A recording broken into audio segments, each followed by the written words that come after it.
Tuesday, December 19th, 2023. 6 days till Christmas before the video starts. Much love to everybody. Hope everybody's safe. Everybody's having a great holiday. Let's get into today's story. Man, you already know what it is. Jay Williams, Let's Live Life, and we're back. You're going to meet a lot, and when I say a lot of despicable human beings while locked up. You're going to meet men with charges that are straight out of horror movies, straight out of the newspaper, straight off the news, that have done things that the average mind cannot even fathom. It's like the stuff stories are made of, or urban legends, or myths, and then you come to find out it's true. Then you see these guys. Some of these guys are smaller in stature, and that'll lead to them getting picked on, but they're not always the ones to pick on. They, at times, can lash back and be violent and very dangerous. And then some of these men are very, very big, which puts them at the top of the pecking order and less likely to be approached or attacked by other inmates. Now, a question I get a lot is, if guys know they have these type of bad charges, like guys have charges against women and children, and they've done these heinous acts, how are they able to move around? Most times, you don't know. That's just the facts of the matter. Over here at the time when I was locked up, they weren't checking paperwork. It's easier to do that now because you can get on the phone and talk to your girl, your mom, or whoever, and they can pull somebody up in a matter of minutes. Back then, we didn't have that capability. You're talking AOL and cell phones, and the internet and all that was just getting big to where you could actually look stuff up on your cell phone, so it wasn't as common, but it has become since then. But these guys would hide their charges. You would hear this, or this, but you wouldn't hear about that. And then every now and then you would come across a man that had bad charges, but it's just extremely violent. So if you were going to take it there, you really better take it there. If you were going to do something, you better do it all the way. If you got 5 years, be prepared to do a life sentence. Ask yourself this: would you throw your entire life away? You got 5 years, 10 years, 2 years over attacking that man over there. Someone you don't know. You know nothing about the particular case details, but there's rumors going around. Would you go take him out, spend the rest of your life incarcerated? Because there is no, hey, Your Honor, I'm sorry, he was a POS, like a straight piece of poop. Like, who cares if I took him out? He didn't need to be on the earth no more. Life. Would you give your life up over that situation? And what would you do if this man was 200 pounds bigger than you? Was just a behemoth of a man, and you had seen him hurt people time and time again. So you know when you go, you better go correct. Big Greasy. Dude had a bunch of different names. We're just going to call him Greasy. A despicable human being who made his way throughout the penitentiary, inflicting pain on others, hurting others, only to get a dose of karma. God, whatever you want to call it. One day, reality came knocking. Life came knocking. Let's just say, knocked him off his high horse. As the old heads would say, knock him off his high horse. Knock the chip off his shoulder. But life came calling one day. And Greasy wasn't as big as he used to be. Good story for y'all. All that being said, you know I done seen it. You know I done lived it. So, let's relive it. I know some details about Greasy, and there's some details I don't know. I know he was arrested here where I live at in Richmond, Virginia. Before I got arrested, I don't know if it was in the late 90s, the early thousands. I just know the man had been locked up quite a while when I met him.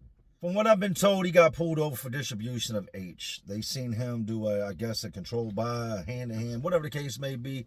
Cops seen it, pulled this car, that car admitted to it, then they pulled his car, found him in possession of a bunch of H. I don't know what H is. Brown boy, Bobby Brown, it's caught with all this. During the investigation, searched the car. They find him in possession of some type of handgun. Says the handgun ain't his. They said they're going to check fingerprints, DNA. Well, they take this gun, they send it off, and it comes back that there's trace amounts of blood underneath the magazine.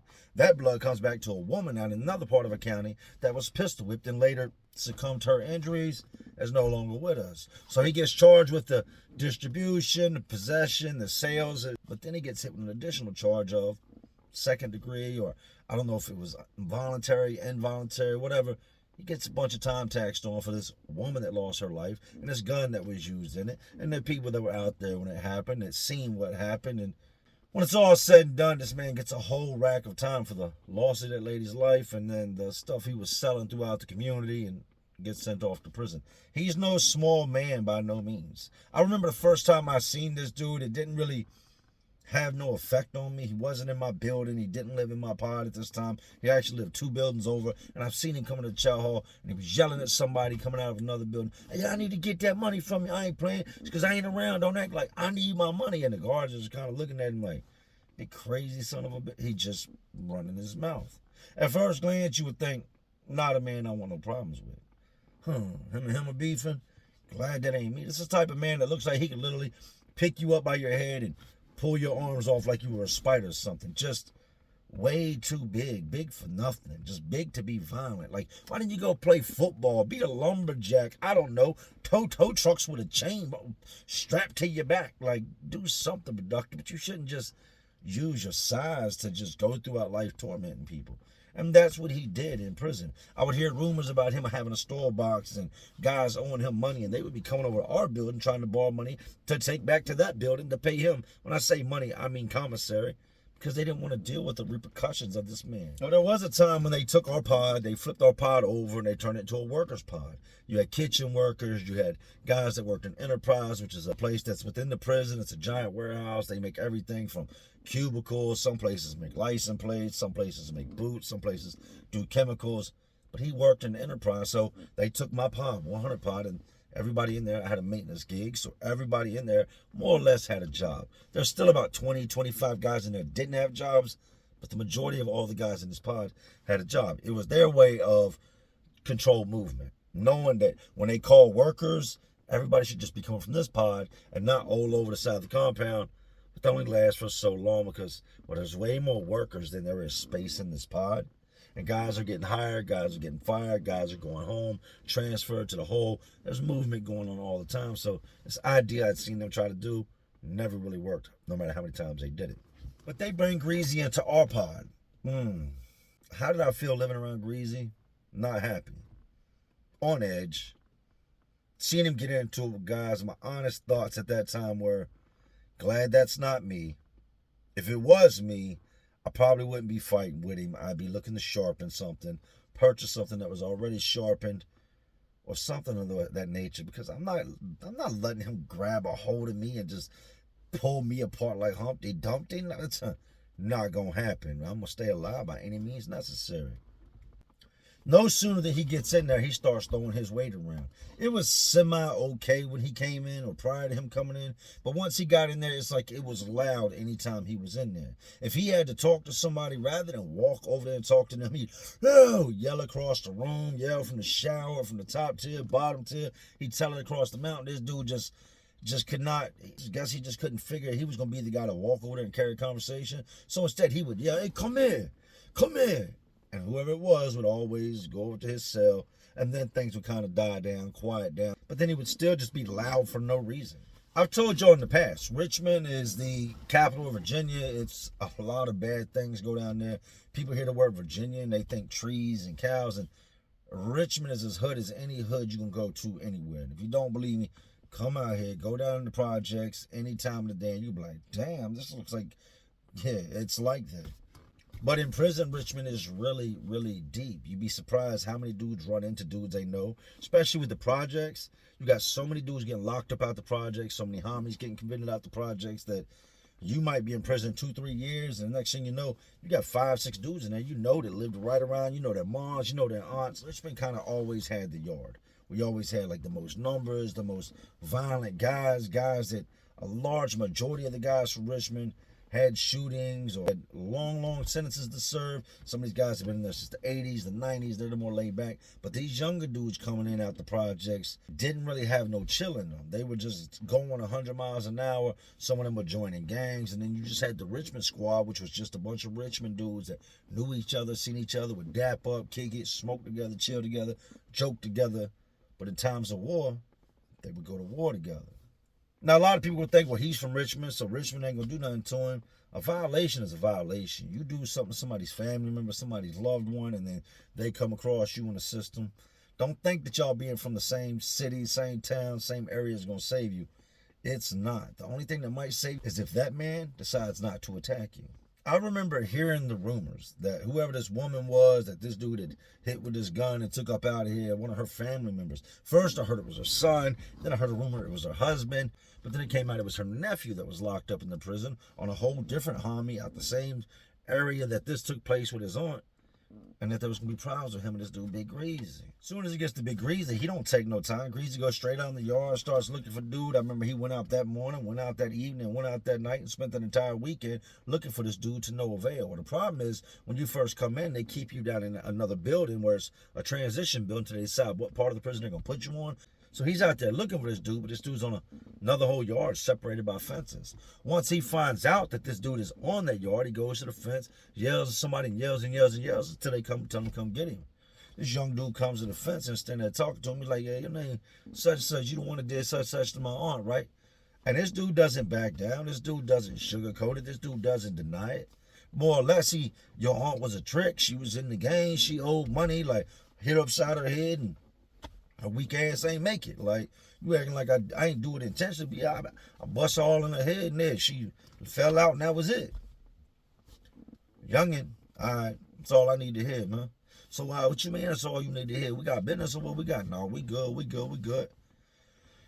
What this dude don't know is this little young dude's gang affiliated. Most of the Richmond dudes weren't into that gang stuff, but every now and then you would get somebody that came in and they either got down in the jail, they got down in receiving, they had some homeboys from the audit that was gang affiliated, so they would become gang affiliated. But the youngin', we're just gonna call him the youngin' because I don't know the dude's name. The youngin' is gang affiliated. When he goes to the fence, he don't go to the fence with a whole bunch of gang members. He goes to the fence by himself like, this is me, that's you, we got problems, we'll see each other. He goes to somebody, he somehow gets moved down to our building, but not in our pod. He doesn't have a job. He goes upstairs, but now he shares the same yard.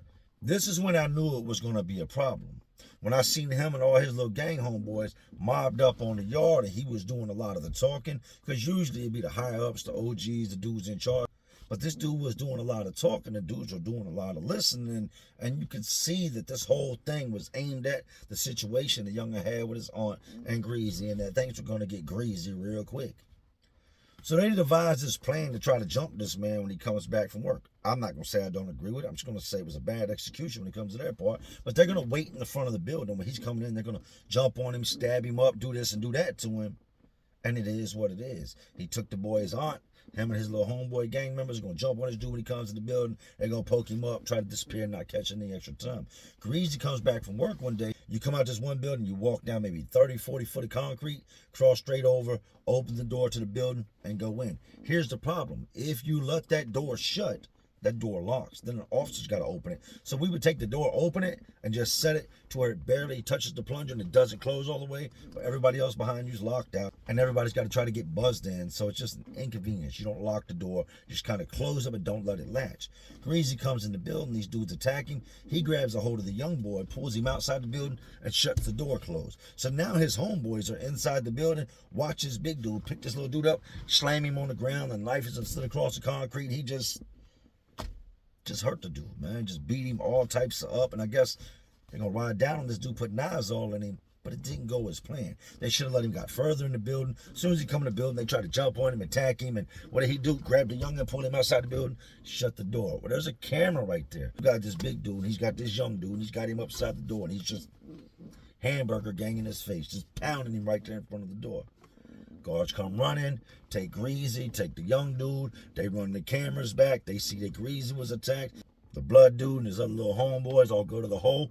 Greasy comes right back out and goes back to the pod, running his mouth. Now he's feeling untouchable. He wants to go out in the yard and holler at his homeboys and the other blood dudes. What's up? You gave these dudes the eye to try to attack me. I thought we was good. Been on the same compound together. Like, you could tell he's big mad. These dudes try to stab him, failed. 3 of them locked up. He done punished the young dude that's aunt had her life taken, but he came out unscathed.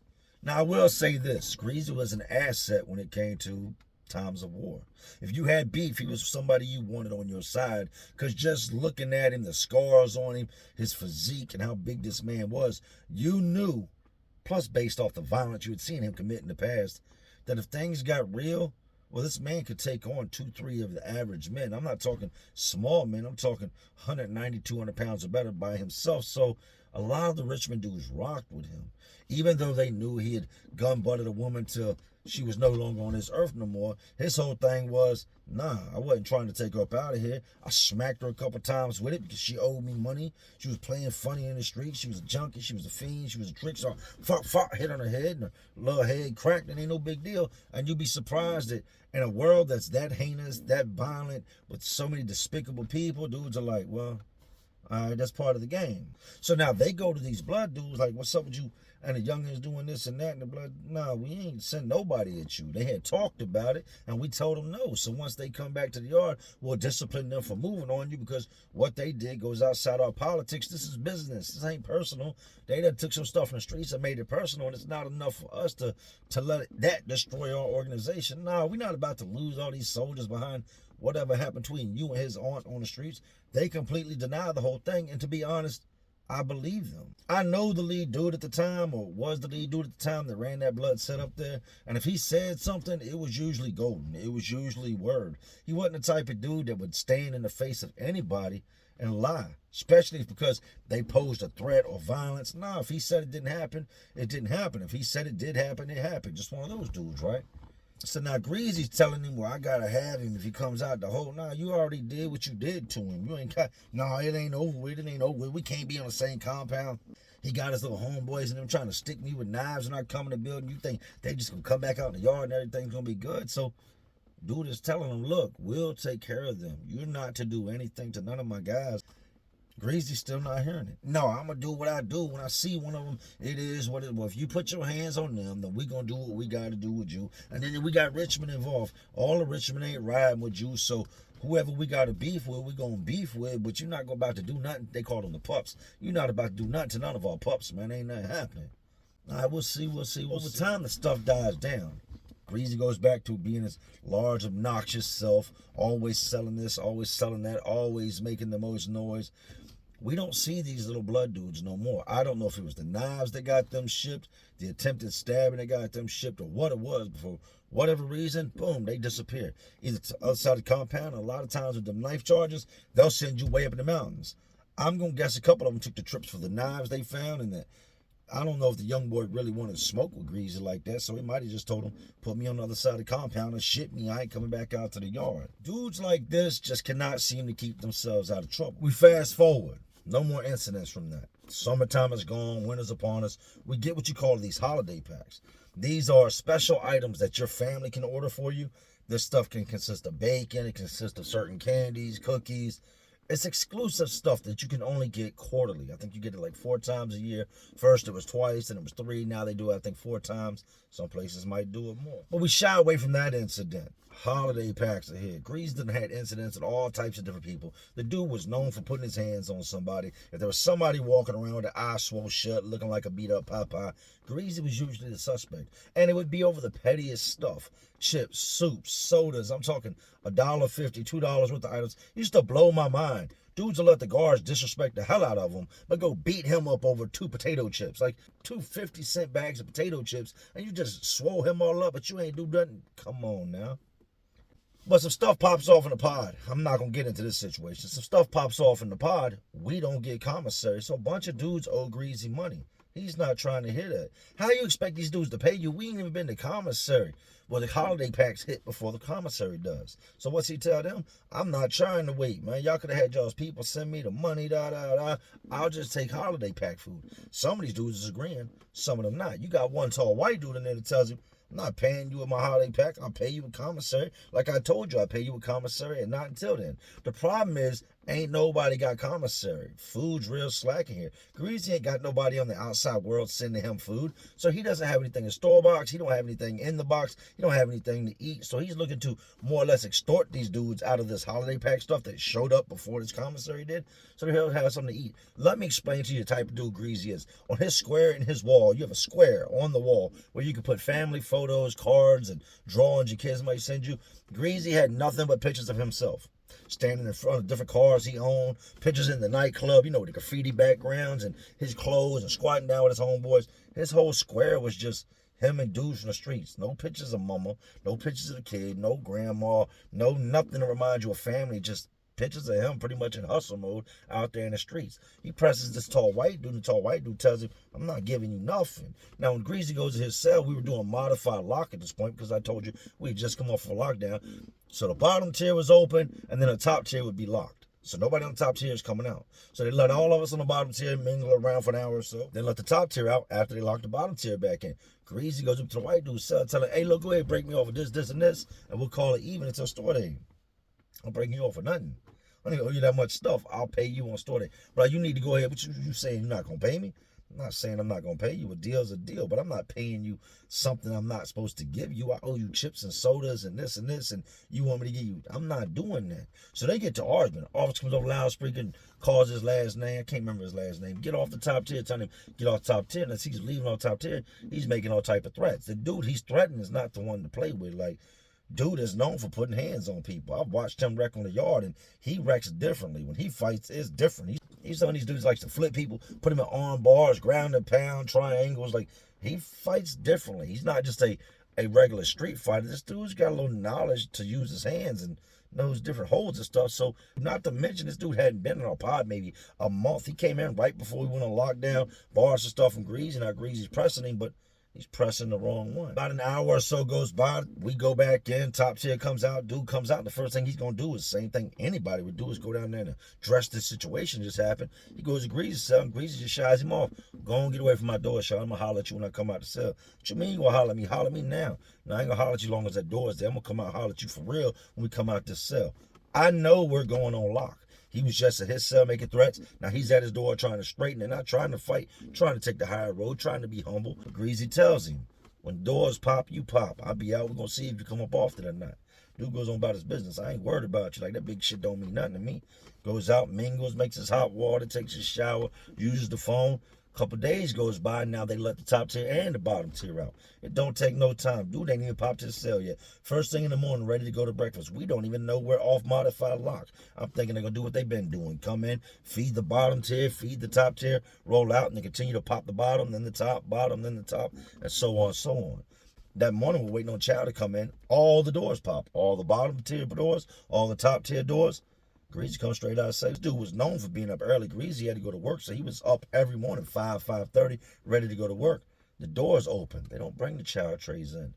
We're free to move around. Greasy comes straight out his door and goes up to the white dude's cell, starts running his mouth. I'm still in my cell, still trying to get my mouth right. Don't want that dragon breath, dead flies jumping off my tongue first thing in the morning. So I'm in there blushing. I hear all this commotion, and all I can hear is Greasy's loud ass voice telling dude, open the door, open the door, open the door. We don't have any weapons in the pod. They've come in, they've shook down, they've searched everywhere. Dudes are throwing the knives out the cells, and a lot of dudes got this stuff buried other places, hidden other places. So dude ain't got no weapon in the cell other than maybe an adapter or something he can put in a sock real quick. But he opens the door, hits the door. Greasy slides through there, they get to rumbling. Dude's cellmate said that dude was getting the best of Greasy, but Greasy took his leg and tripped dude up, and dude fell back. And I've hit my head on that floor. I've seen a lot of people hit their head on that floor. If your full force of your body weight with another man on top of you, and you come down and you smack your head on that concrete floor, it's almost always lights out. It's like being hit in the back of the head with a wall, hitting the back of the head with a frying pan or a baseball bat. But whatever happens, Greasy and this dude get to knucking up over the stuff Greasy's trying to extort out of him. Dude falls, hits his head on the floor, and is all messed up. Now there's blood on the concrete. Greasy would go on to take dude's whole entire bag, take it down to his cell, shut the door, and go on to chow. Meanwhile, dude's just coming to. He's just waking up. Wakes up, realizes Greasy and took all his stuff. His head split. He ain't letting it go just because he hit his head on the floor. He comes out holding a towel on the back of his head and is walking around the floor. Officer in control booth bangs. Come here. What happened? She knew what happened, but she was one of these guards that would see things happen and act like she didn't see it, but she still had to do her job. And she goes over the microphone, calls him to the control booth. What happened? Oh, I slipped and hit my head in the cell getting off the bunk. When such, I seen y'all arguing at the door and he went in the cell. Now we was just talking.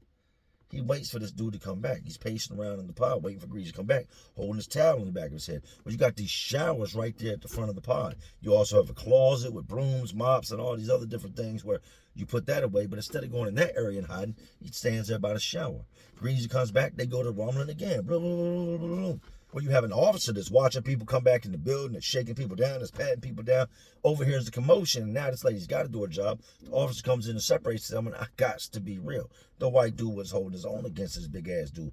Greasy had hit him, popped him, hit him, slammed him, done all these different things, but dude would always seen him maneuver up out of it. Now you got blood on the floor where his head's leaking and blood on the side of the glass where Greasy had him pressed up against the glass, but they're steadily stroking. His guard comes in, separates them, locks them both up. Got to be honest. You just got to be honest. I was happy to see Greasy go.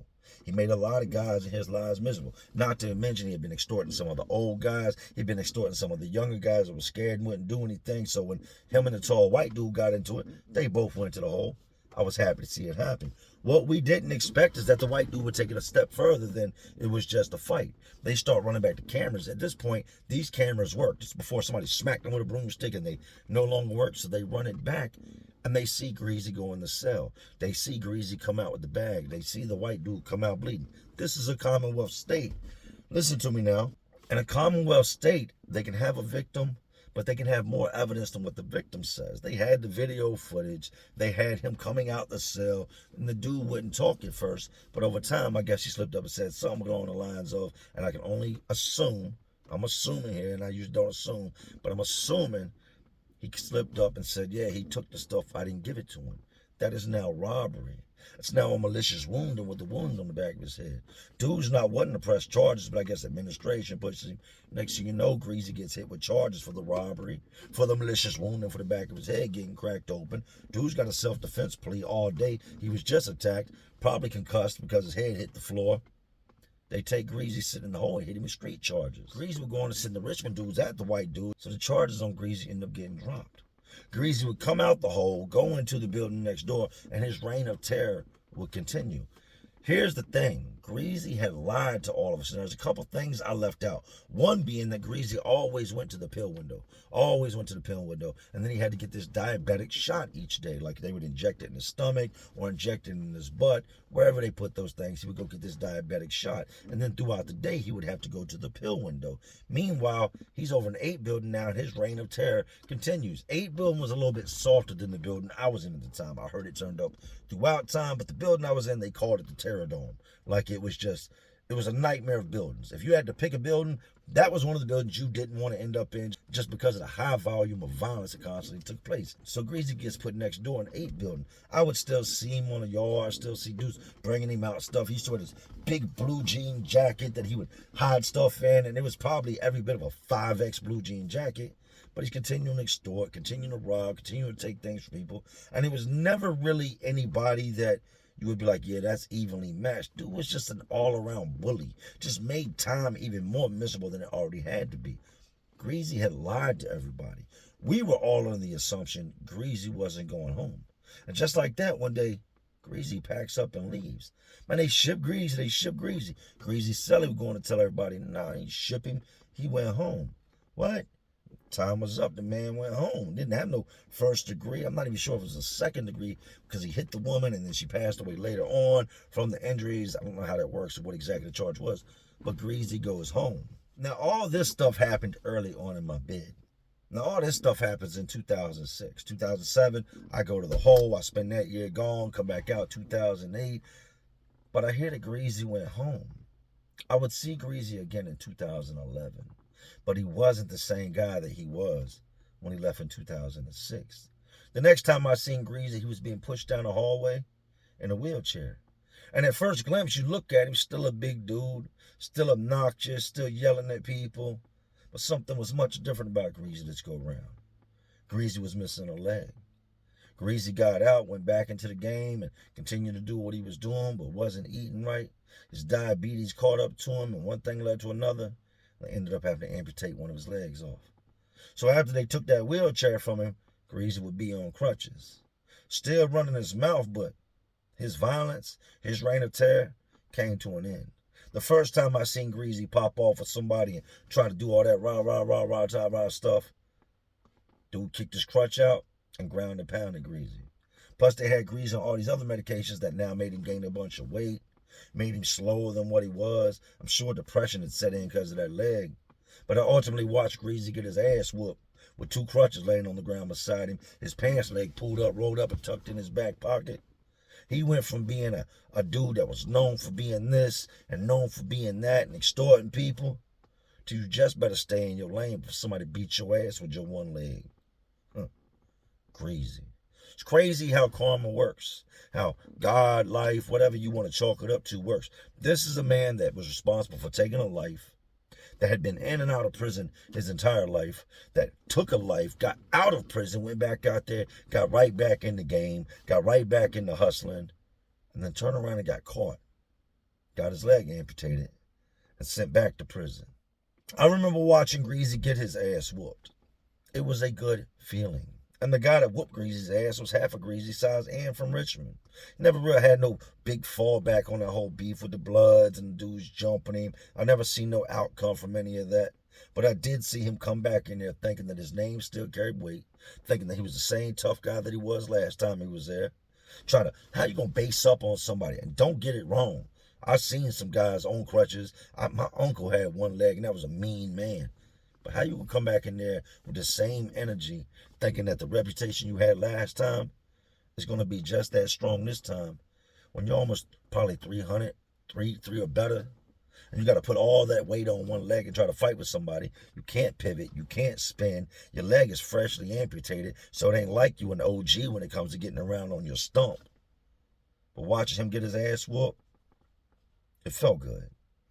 It felt good just knowing what this man had done time and time again. I had to leave out a lot in today's story just to keep it in a certain timeline, but there was a lot more when it came to Greasy being a bully, picking on people, hurting people, and in the end, he went from being the one that made people feel helpless to being the one that was helpless. It's crazy like that sometimes. Greasy. But anyways, these jails, these prisons, these facilities, these big oversized knucklehead bullies, all just crazier worlds and already crazy world we live in. And as always, y'all know what I'm doing. I'm just trying to keep y'all entertained. Oh, you're not entertained? And like always, this is Jay Williams, Let's Live Life. And to all my real ones, and there are some real ones watching, because y'all still watching me, man, y'all know how we do. Salute.